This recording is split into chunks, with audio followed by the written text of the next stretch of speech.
ସମସ୍ତେ ଦେଖିପାରୁଛନ୍ତି ଏଇଟା ହେଉଛି ମହାମହିମ ରାଷ୍ଟ୍ରପତି ଫେରିଯିବାର ଏକ ଅଭୁଲା ସ୍ମୃତି।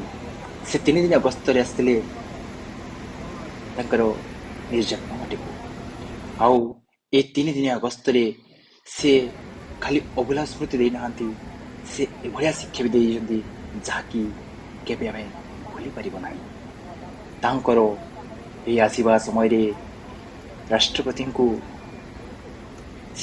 କୋଉ ଭଳିଆ ତାଙ୍କୁ ସୁରକ୍ଷା ଯୋଗାଇ ଦିଆଯାଏ ତାହା ମଧ୍ୟରେ ଅନେକ ଶିକ୍ଷା ଦେଇଗଲେଣି।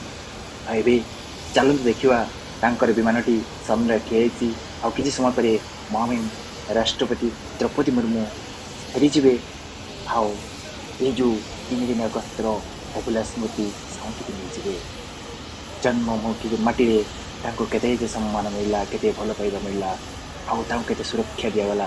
ଏବେ ଦେଖନ୍ତୁ ଜଷ୍ଟ ଆଉ କିଛି ସମୟ ପରେ ସିଏ ଫେରି ଯାଉଛନ୍ତି। ସମସ୍ତେ ବିଦାୟ ଦେବା ପାଇଁ ତତ୍ପର। ଆଉ ସମସ୍ତେ ଦେଖନ୍ତୁ ଏବେ ଜଷ୍ଟ ଚଢ଼ି ଯାଉଛନ୍ତି ତାଙ୍କ ବିମାନରେ। ଆଉ ସେ ଫେରିଯିବେ ରାଇସିନା ହିଲ୍କୁ, ଯେଉଁଠି ସିଏ ସ୍ୱତନ୍ତ୍ର ଭାବେ ତାଙ୍କ ପାଇଁ ଏ ଭାରତ ବର୍ଷର ସବୁଠୁ ସୁରକ୍ଷିତ ଜାଗା ଆଉ ସମ୍ମାନର ଜାଗା ବା ମହଲ ତାଙ୍କୁ ଦିଆଯାଇଛି। ତ ବନ୍ଧୁଗଣ, ଆପଣମାନେ ଏବେ ଦେଖିପାରୁଛନ୍ତି ତାଙ୍କର ବିମାନଟି ବା ହେଲିକପ୍ଟରଟି ଷ୍ଟାର୍ଟ କଲାଣି।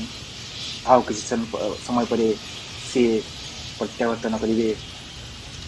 ଆଉ ଇଏ ହେଉଛି ସେଇ ଦୃଶ୍ୟ ଯେଉଁଟାକି ଆମର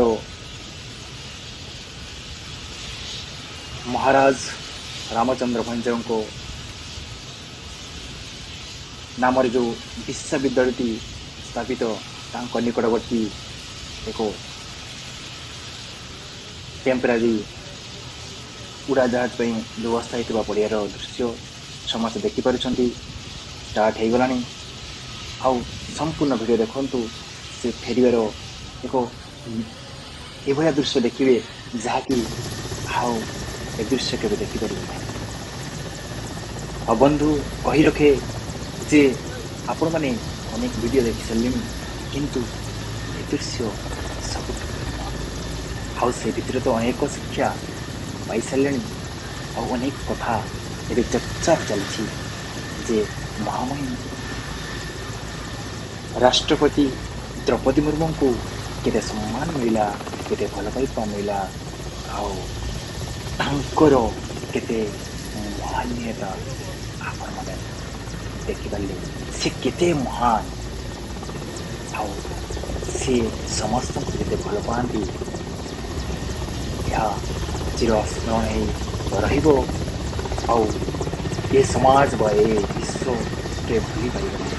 ଆପଣମାନେ ଦେଖନ୍ତୁ ସେ ଜଷ୍ଟ ତାଙ୍କର ବିମାନରେ ବସିଛନ୍ତି। ଆଉ ବିମାନଟି ଉଡ଼ିବାରେ ଲାଗିଲାଣି। ଆପଣମାନେ ଦେଖିପାରୁଛନ୍ତି ଇଏ ହେଉଛି ବୁଲେଟ୍ ପ୍ରୁଫ୍ ହେଲିକପ୍ଟର, ଯାହାକି ସମ୍ପୂର୍ଣ୍ଣ ସୁରକ୍ଷାବଦ୍ଧ। ଆଉ ଏହା ତାଙ୍କର ସବୁଠୁ ସୁରକ୍ଷା ବିମାନ, ଯାହାକି এই ବ୍ୟବସ୍ଥା କେବଳ ଭାରତର ସର୍ବୋଚ୍ଚ ନାଗରିକ ଯିଏ ରାଷ୍ଟ୍ରପତିଙ୍କୁ ଦିଆଯାଏ। ତ ଆପଣମାନେ ଦେଖିପାରୁଛନ୍ତି ଏକା ସାଙ୍ଗରେ 3ଟା ହେଲିକପ୍ଟର ଉଡ଼ିଯାଉଛି। ସେ ଗୋଟିଏ ଅଛନ୍ତି, ଆଉ ଲେଫ୍ଟ ଆଣ୍ଡ ରାଇଟ୍ ସାଇଡ଼୍ରେ ଯୋଉଟା ଅଛି ତାଙ୍କର ସୁରକ୍ଷା ପାଇଁ ବ୍ୟବସ୍ଥା କରାଯାଇଛି।